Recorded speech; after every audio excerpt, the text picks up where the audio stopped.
اب تو آپ کے وہاں پہ خانقاہ بھی کھل گئی آج کل. وہ سوشل میڈیا پہ بہت زیر بحث ہے یہ مسئلہ, آپ نے کئی دفعہ بتایا بھی ہے کہ وہ خانقاہ کیا ہے, لیکن چلو ہمیں شرارتاً ایک اضافی سوال کر کے اس کا اختتام کرتے. تو یہ بھی کوئی ایک صوفی خانقاہ ہے؟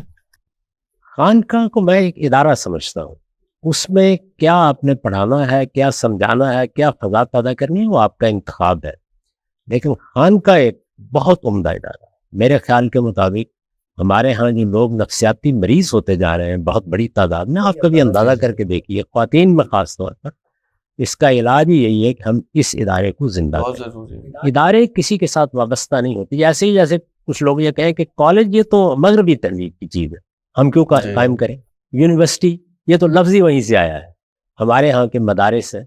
تو میں اس کو ایسے لیتا ہوں. چنانچہ المورد کا جو تعارف میرے قلم سے لکھا ہوا, میرے ہاتھ کا لکھا ہوا ہے, وہ پچھلے کوئی 30-35 سال سے ہمارے رسالے کے اندرونی صفحے پر شائع ہوتا ہے.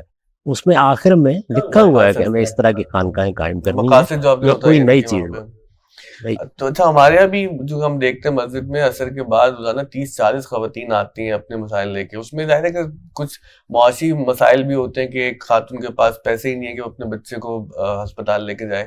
ایسی نفسیاتی امراض بہت زیادہ ہیں پاکستان میں, لیکن چونکہ اس طرح سے ایکسیسیبلٹی نہیں ہے, تو یہ بات بالکل آپ کی اہم ہے کہ اس طرح کے ادارے بہت ضروری ہیں جہاں پہ لوگوں کی تشفی ہو سکے, ان کی کوئی بات سن سکے.